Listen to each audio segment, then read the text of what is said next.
अल्लाहुम्मा सल्लि अला मुहम्मद व अला आलि मुहम्मद कमा सल्लैता अला इब्राहीम व अला आलि इब्राहीम इन्नका हमीदुम मजीद। अल्लाहुम्मा बारिक अला मुहम्मद व अला आलि मुहम्मद कमा बारकता अला इब्राहीम व अला आलि इब्राहीम इन्नका हमीदुम मजीद। अल्हम्दुलिल्लाहि वहदा अस्सलातु वस्सलामु अला मन ला नबिय्य बादा। अस्सलामु आलैकुम व रहमतुल्लाहि व बाराकातुहु। प्रिय दर्शक, কাছে দূরে দেশ ও বিদেশে যে যেখানে অবস্থান করছেন সকলকে জানাই আমি আমার আন্তরিক সালাম, শুভেচ্ছা, অনেক অনেক অভিনন্দন। প্রিয় দর্শক, আমরা যে মাসে অবস্থান করছি মাসটার নাম হচ্ছে রজব মাস। আজকে তার 10 তারিখ। প্রিয় দর্শক, খুবই বরকতপূর্ণ মাসে আমরা অবস্থান করছি। তো প্রিয় দর্শক, এই রজব মাসের তাৎপর্য কি, এই রজব মাসের গুরুত্ব কি, ফজিলত কি এবং আমাদের জন্য করণীয় কি? প্রিয় দর্শক, রজব মাস সম্পর্কে, রজব মাসের ফজিলত, রজব মাসের গুরুত্ব মহত্ব সম্পর্কে যদি আপনার সঠিক ধারণা না থাকে তাহলে আজকের ভিডিও আপনার জন্য। প্রিয় দর্শক, রজব মাস সম্পর্কে একটু বিস্তারিত আপনাদের সঙ্গে আলোচনা করব আজকে ইনশাআল্লাহ। তো প্রিয় দর্শক, ধৈর্য ধরে একটু সঙ্গে থাকুন। প্রিয় দর্শক, আল্লাহ সুবহানাহু ওয়া তাআলা সূরা তাওবার 36 নম্বর আয়াতে তিনি আমাদেরকে বলেছেন, বিসমিল্লাহির রহমানির রহিম, ইন্না ইদ্দাতাশ শুহুরি ইনদাল্লাহি 12 শাহরান ফি কিতাবিল্লাহ। আল্লাহ পাক বলছেন, নিশ্চয়ই আল্লাহর বিধান ও গণনায় মাস হচ্ছে 12টি। ইয়াউমা খালাকাস সামাওয়াতি ওয়াল আরদা মিনহা আরবাআতুন হুরুম। যেদিন আল্লাহ সুবহানাহু ওয়া তাআলা বলছেন, যেদিন আমি সপ্ত আকাশ এবং সপ্ত জমিনকে, সপ্ত পৃথিবীকে আমি সৃষ্টি করেছি, সেদিন থেকেই আমি গণনায় মাসকে 12 নির্দিষ্ট করে দিয়েছি। এবং এই 12 মাসের মধ্যে 4টে মাস হচ্ছে সম্মানিত মাস, গুরুত্বপূর্ণ মাস, বরকতপূর্ণ মাস, সম্মানিত মাস। এই 4টে মাস হচ্ছে সম্মানিত। কোন মাসগুলো? এক হচ্ছে মুহররম, আর দ্বিতীয় নম্বর হচ্ছে রজব, আর তৃতীয় নম্বর হচ্ছে জিলকাদ, আর চতুর্থ নম্বর হচ্ছে জিলহজ। আল্লাহ সুবহানাহু ওয়া তাআলা বলছেন যে আল্লাহ পাকের গণনায় মাস হচ্ছে 12টি, আর রোজে আজলে এটাকে আমি নির্দিষ্ট করে দিয়েছি যেদিন আসমান জমিনকে সৃষ্টি করা হয়েছে সেদিন থেকেই।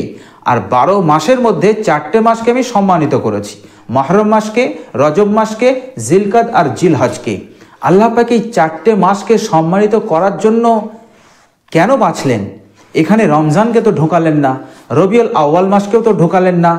মুহররম, রজব, জিলকাদ আর জিলহজ এই 4টে মাসকে তিনি বেছে সম্মানিত করে দিলেন এবং ঘোষণাও দিয়ে দিলেন। কেন? নিশ্চয়ই এর মধ্যে কিছু রহস্য আছে। আল্লাহ সুবহানাহু ওয়া তাআলা এই 4টে মাসে এতটাই বরকত রেখেছেন যে এই মাসের ইবাদতের সওয়াবকে আল্লাহ পাক বহু গুণে বাড়িয়ে দেন, যার কোনো হিসাব নেই। তো প্রিয় দর্শক, আল্লাহ সুবহানাহু ওয়া তাআলা তারপরেই বলছেন, যালিকা দ্বীনুল কাইয়্যিম, এটাই হচ্ছে আমার প্রতিষ্ঠিত বিধান। অর্থাৎ আমি যে মাস হিসেবে 12 নির্দিষ্ট করেছি এটাই হচ্ছে প্রতিষ্ঠিত। এখানে কেউ রদবদল করতে পারবে না।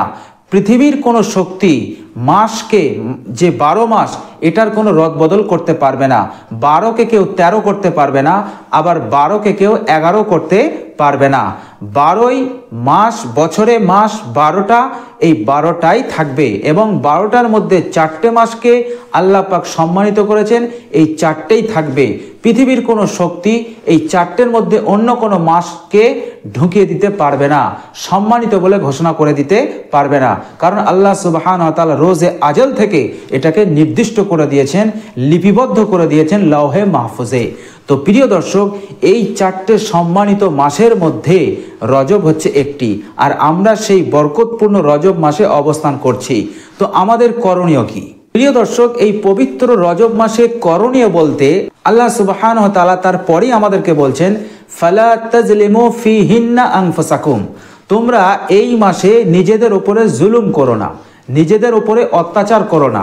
এর অর্থ হচ্ছে যে এই পবিত্র মাসগুলোতে, এই বরকতপূর্ণ মাসগুলোতে তোমরা যুদ্ধ করো না, লড়াই করো না, রক্তপাত করো না, কারো উপরে অন্যায় করো না, অত্যাচার করো না, ঝগড়া করো না, কলহ বিবাদ করো না, হিংসা করো না, শত্রুতা করো না, গালিগালাজ দিও না, দুর্নীতি করো না, কোনো ধরনের আজে বাজে কাজ, আজে বাজে কথাবার্তারা, নোংরা কথাবার্তারা, কদার্য কথাবার্তারা, নোংরা কর্মকাণ্ড এগুলো করার দুঃসাহস করো না।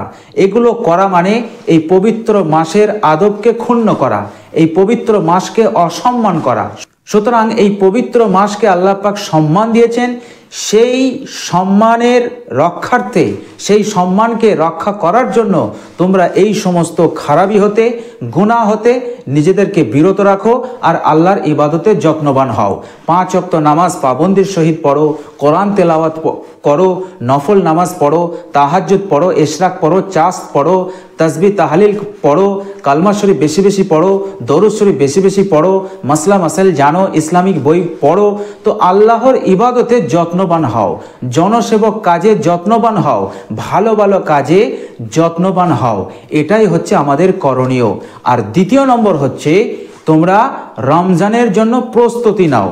যেহেতু 1 মাস পরই আসছে আবার রমজান, আর আল্লাহ পাক রমজানের রোজাকে ফরজ করেছেন।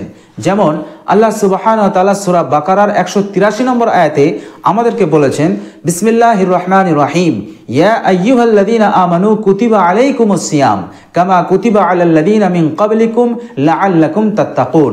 আল্লাহ পাক আমাদেরকে বলছেন, হে বিশ্বাসীরা, তোমাদের উপরে রমজানের রোজাকে ফরজ করা হলো। শুধু তোমাদের উপরে ফরজ করা হয়নি, তোমাদের পূর্ববর্তীদের যারা এসেছে অন্যান্য নবীরা, হযরত আদম আলাইহিস সালাতু ওয়াস সালাম থেকে নিয়ে হযরত ঈসা আলাইহিস সালাম পর্যন্ত সকলের ওপর আমি রোজাকে ফরজ করেছিলাম। সুতরাং তোমাদের উপরে রোজাকে আমি ফরজ করলাম।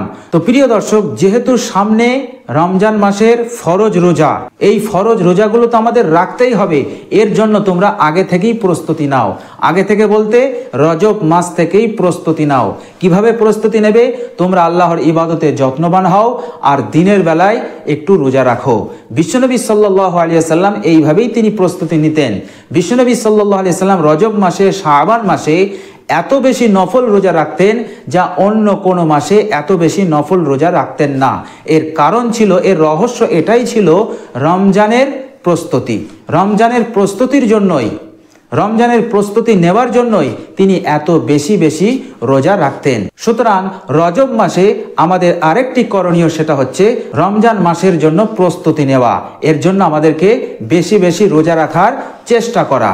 আর 3 নম্বর কাজ হচ্ছে রজব মাসের জন্য আমাদের 3 নম্বর কাজ হচ্ছে আল্লাহ সুবহানাহু ওয়া তাআলার কাছে একটা দোয়া বেশি বেশি করা। আর দোয়াটা হচ্ছে আল্লাহুম্মা বারিক লানা ফি রজব ওয়া শাবান ওয়া বাল্লিগনা রমাজান। এর বাংলা অনুবাদ হচ্ছে, হে আল্লাহ, তুমি আমাকে রজব মাসে এবং শাবান মাসে বরকত দান করো এবং রমজান পর্যন্ত আমাকে পৌঁছে দাও। অর্থাৎ সামনেই রমজান মাস, সেই রমজান মাসের রোজা যেন আমি সহি সালামতে রাখতে পারি, এর জন্য তুমি আমাদেরকে তৌফিক দান করো, এর জন্য তুমি আমাকে তৌফিক দান করো। তো এই দোয়াটা বেশি বেশি করা। যদি আরবিটা জানা না থাকে, কমসে কম বাংলাটা করবেন। বলবেন, হে আল্লাহ, এই রজব মাসে বরকত দাও, কল্যাণ দাও, মঙ্গল দাও। শাবান মাসেও আমাকে মঙ্গল দান করো, বরকত দান করো, আর রমজান পর্যন্ত আমাকে পৌঁছে দিও, যেন আমি এই রমজান মাসের রোজাগুলো সহি সালামতে রাখতে পারি। এর তৌফিক তুমি আমাদেরকে দান করো। তো এই দোয়াটা আমাদেরকে বেশি বেশি করা। তো এতটুকুই হচ্ছে আমাদের করণীয়। সেটা হচ্ছে সমস্ত রকমের গুনাহ থেকে, গুনাহে সাগিরা বলুন, গুনাহে কাবিরা বলুন, সমস্ত রকমের গুনাহ থেকে নিজেদেরকে বিরত রাখা, আল্লাহর ইবাদতে যত্নবান হওয়া, রমজান মাসে রোজা রাখার জন্য প্রস্তুতি নেওয়া, আর আল্লাহ সুবহানাহু ওয়া তাআলার দরবারে যে দোয়াটা আমি বললাম, এই দোয়াটা বেশি বেশি করা। দোয়াটা আমি আপনাদেরকে আরেকবার বলে দিচ্ছি, আল্লাহুম্মা বারিক লানা ফি রজব ওয়া শাবান ওয়া বাল্লিগনা রমাজান। এই দোয়াটা আপনারা বেশি বেশি করবেন। তো এইভাবে আপনি দোয়া করতে থাকবেন। প্রিয় দর্শক, এগুলো ছাড়া আদার্স আর কিছু নেই। অনেক মানুষ কি করেন, এই রজব মাস হিসেবে অনেক রকমের বিদাত, রসমে রেওয়াজে তারা জড়িয়ে পড়েন। ওসব লাইনে আপনারা যাবেন না। যেটা আমি বললাম হুবাহুব এইগুলোই আপনারা করতে থাকবেন।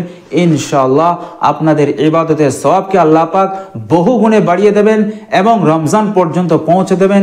রমজান মাসে রোজা রাখার তৌফিক দান করবেন এবং আল্লাহ সুবহানাহু ওয়া তাআলা ইহকাল এবং পরকালে আমাদের সকলকে কামিয়াব করবেন। সকলে বলি আমিন।